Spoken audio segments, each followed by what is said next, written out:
শুভ সময়। এই মুহূর্তে দেশ এবং প্রবাস থেকে যে বা যারা এই ভিডিওটি দেখছেন তাদের সকলকে অরুণ ভয়েস বিডির পক্ষ থেকে স্বাগত জানাচ্ছি। বৈষম্য বিরোধী ছাত্র আন্দোলনের সাবেক মুখপাত্র উমামা ফাতেমার একটি ফেসবুক পোস্ট ঘিরে সামাজিক যোগাযোগ মাধ্যমে আলোচনা সমালোচনা শুরু হয়েছে। ওই পোস্টে তিনি জুলাই যোদ্ধা সার্টিফিকেট 50 টাকার বিনিময়ে দেওয়ার কথা উল্লেখ করেছেন। বুধবার নিজের ভেরিফাইড ফেসবুক আইডিতে উমামা ফাতেমা লিখেছেন, জুলাইয়ের এই 1 মাস জুলাই সবার থাকবে, ঠিক আছে? এরপর তিনি আরও লিখেছেন, 1 মাস পর জুলাই আমার সম্পত্তি। আমি সবাইকে জুলাই যোদ্ধা সার্টিফিকেট দিব, পার পিস 50 টাকা। ভোট করার সময় সার্টিফিকেট প্রাপ্তদের সঙ্গে জোট করব। দারুণ সব টাইটেল হবে। জুলাইয়ের ফিনিক্স পাখি, জুলাইয়ের আবাবিল পাখি, জুলাইয়ের ইমাম, জুলাইয়ের মাস্টার মাইন্ড। ওই পোস্টের শেষে তিনি প্রশ্ন রাখেন, কেমন হলো আইডিয়াটা?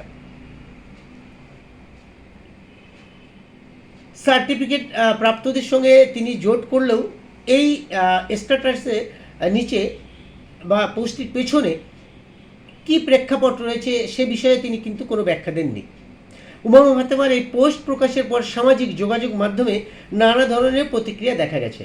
উমামা ফাতেমা তার এই পোস্টে সরাসরি কাউকে উদ্দেশ্য না করলেও বা এর পেছনে সুনির্দিষ্ট প্রেক্ষাপট ব্যাখ্যা না করলেও রাজনৈতিক অঙ্গনে তার মন্তব্য নিয়ে নানা জল্পনা কল্পনা শুরু হয়েছে।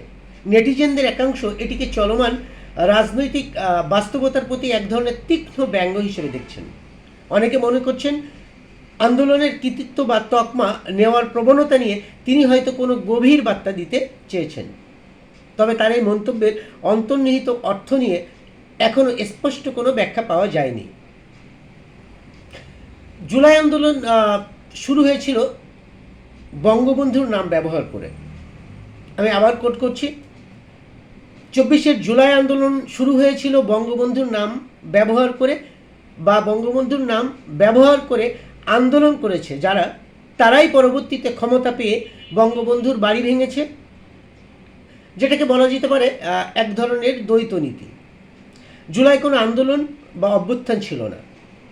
নেটিজেনদের মতে 2018 সালে নিষিদ্ধ হওয়া কোটার বৈষম্য দূরীকরণের নামে তথাকথিত আন্দোলন শুরু করলেও মূলত এটা ছিল ম্যাটিকুলাস ডিজাইন করে রাষ্ট্র ধ্বংসের এক গভীর ষড়যন্ত্র।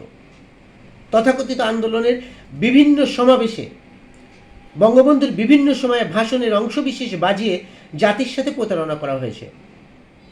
জুলাই ছিল জাতির সাথে প্রতারণা। জুলাই ছিল আইনের শাসনের পরিবর্তে মবতন্ত্র চালুর ব্যবস্থা করা। জুলাই ছিল রাষ্ট্রের উপর এক পরিকল্পিত জঙ্গি হামলা। জুলাই ছিল নিম্ন শ্রেণীর ফকিরের সন্তানদেরকে লুটপাট করে সুযোগ করে দেওয়া। জুলাই ছিল সাজানো গোছানো একটি সোনার দেশকে ধ্বংস করে দেওয়া। জুলাই ছিল চুক্তির নামে দেশ বিক্রি করে দেওয়ার এক মহাপরিকল্পনা। জুলাই ছিল মহান মুক্তিযুদ্ধ ও স্বাধীনতার স্মৃতিচিহ্ন মুছে ফেলার চক্রান্ত। জুলাই ছিল মহান মুক্তিযুদ্ধের চেতনা অসাম্প্রদায়িক বাংলাদেশকে সাম্প্রদায়িক জঙ্গিবাদের দিকে ঠেলে দেওয়া। জুলাই ছিল বাঙালির হাজার বছরের ইতিহাস সংস্কৃতিকে ধ্বংস করে দেওয়ার একটা নীল নকশা। জুলাই ছিল আমাদের তরুণ প্রজন্মকে তাদের শিক্ষক অভিভাবকদের বিরুদ্ধে মুখোমুখি দাঁড় করানোর একটি চক্রান্ত। জুলাই ছিল তরুণ প্রজন্মকে শিষ্টাচার বহির্ভূত গালিগালাজ শেখানোর একটা প্রশিক্ষণ কেন্দ্র। জুলাই ছিল পরাজিত পাকিস্তানিদের এদেশে অবাধ বিচরণের সুযোগ করে দেওয়া। আর এই সব কিছুর পেছনের মাস্টার মাইন্ড ছিলেন অন্তর্বর্তী সরকারের প্রধান উপদেষ্টা ডক্টর ইউনূস। বাংলাদেশের ইতিহাসে জুলাই হচ্ছে সবচেয়ে ঘৃণ্য প্রতারণার নাম। প্রতারণাটি সফলভাবে সম্পাদন করতে অংশগ্রহণ করেছিল দেশি বিদেশি প্রতারক দল। দেশীয় প্রতারকদের মধ্যে ছিল স্বাধীনতা বিরোধী শক্তি, সাম্প্রদায়িক শক্তি, বিভিন্ন জঙ্গি গোষ্ঠী, পতিত বাম এবং আওয়ামী লীগ বিরোধী অন্যান্য গোষ্ঠী, সাম্রাজ্যবাদের পেইড এজেন্ট, বিভিন্ন এনজিও গোষ্ঠী এবং বিদেশি ফ্যাসিস্ট সাম্রাজ্যবাদী শক্তি। এদের সবচেয়ে প্রতারণাময় স্লোগানটি ছিল, বঙ্গবন্ধুর বাংলায় রাজাকারের ঠাঁই নাই কিংবা ফ্যাসিবাদের ঠাঁই নাই। তবে তাদের প্রতারণাটি সত্য বেরিয়ে পড়ে যখন তারা বলে আমি কে তুমি কে, রাজাকার রাজাকার। কিন্তু যখন তাদের প্রতারণার সত্যটি মুখ ফুসকে বেরিয়ে পড়ে তখন তাদের চতুর মাস্টার মাইন্ড যোগ করে কে বলেছে রাজাকার, স্বৈরাচার স্বৈরাচার। আন্দোলন অভ্যুত্থানের রূপ নেয় এবং তা সফলও হয়। ক্ষমতা দখল করে সাম্রাজ্যবাদের শীর্ষ পেইড এজেন্ট ডক্টর ইউনুস এবং তার এনজিও প্রতিনিধিরা।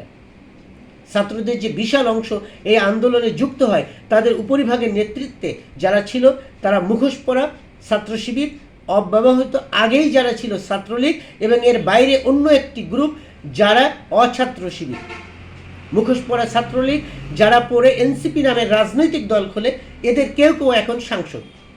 ছাত্রদের বিশাল অংশ প্রতারিত হয়েছিল যারা সত্যিকার আন্দোলনে অংশগ্রহণ করেছিল কোটা প্রথার বিরুদ্ধে, চাকরির প্রত্যাশায়। রাজনৈতিক দলের মধ্যে ছিল অবশ্যই বিএনপি জামাত।